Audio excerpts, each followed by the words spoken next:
More than 50% of men in their 50s, and 70% or more of men in their 60s, suffer from benign prostatic hypertrophy, or BPH, otherwise known as an enlarged prostate.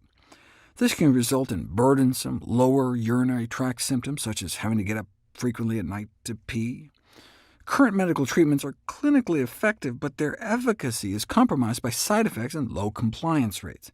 Symptoms include sexual dysfunction, high-grade prostate cancer, and depression. No wonder there's poor compliance. And when medication treatment fails, surgical procedures are considered, such as transurethral resection of the prostate. There has got to be a better way. Population studies suggest that low intake of animal protein and high intake of fruits and vegetables may be protective, but not just cutting down on any animal protein.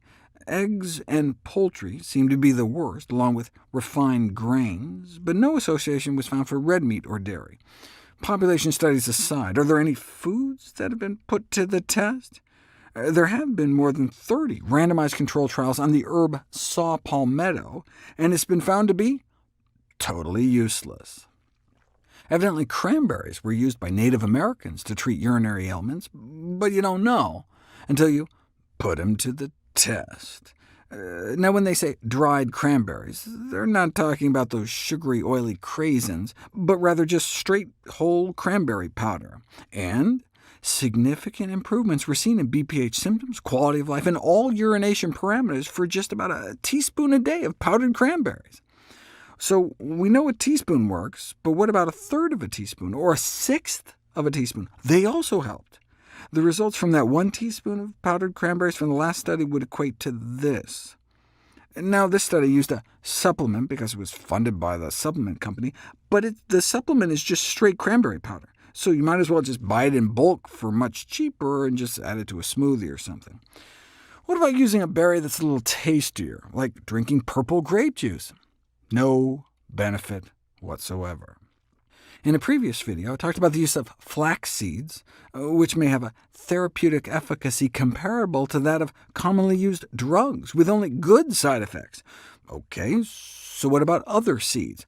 Pumpkin seeds have evidently been used in folk medicine as a remedy for prostate disorders for centuries, and in a petri dish they can cut the growth of BPH prostate cells in half. Scientists have also injected pumpkin seed extracts into rabbits, but what about people? Pumpkin seed oil appears to help with prostate issues. When pitted head-to-head against the drug prazosin, it seemed to work as well as the pill. Same when it was head-to-head against the drug terazosin. What they didn't have, though, is a placebo group. It would have been nice to see how well the pumpkin seed oil supplements did against placebo, and hey, in an ideal world, I'd love to also see a group just given whole pumpkin seeds themselves, and boom, there it is. More than 1,000 men were randomized to either a pumpkin seed extract, a placebo, or just about a tablespoon a day of plain pumpkin seeds.